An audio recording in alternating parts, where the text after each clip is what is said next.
আমরা ম্যানেজিং কমিটির দ্বারা নিযুক্ত স্কুল শিক্ষক।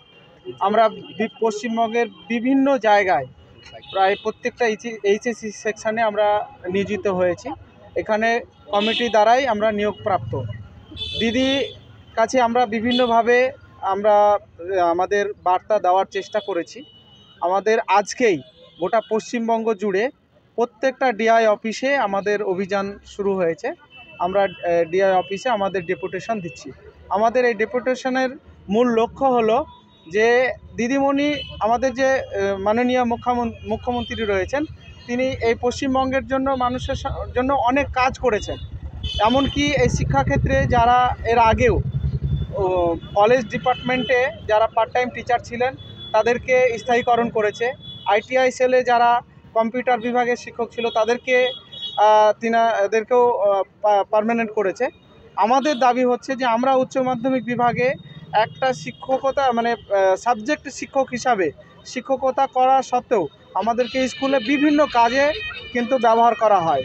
বিশেষ করে আপনার ক্রীড়া বিভাগ থেকে শুরু করে নিয়ে বিভিন্ন ক্লাসেও আমাদেরকে ব্যবহার করা হয় এবং আমরা সকাল 10টায় স্কুলে যাই এবং অ্যাজ ইউজুয়াল যেগুলো অ্যাসিস্ট্যান্ট টিচার তাদের মতোই আমরা কাজ করি। অথচ আমাদেরকে নামে মাত্র স্কুল থেকে 1000 কাউকে 2000 এইরকম স্যালারি দিয়ে আমরা কাজ করছি। আমি নিজে চরবালিপাড়া হাই স্কুলে 2012 সাল থেকে শিক্ষকতা করছি, প্রায় 14 বছর হতে চললো। আর এইরকম করে অনেকেই 18 বছর 17 বছর 16 বছর ধরে শিক্ষকতা করছে।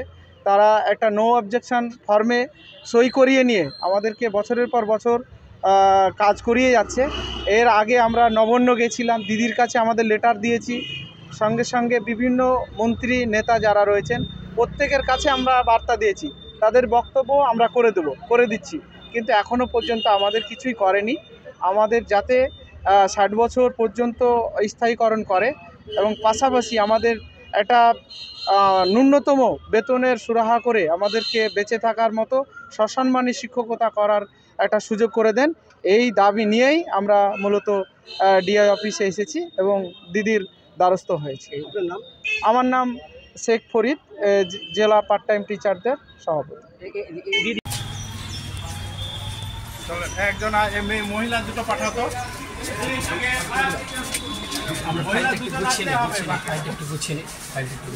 ঠিক আছে।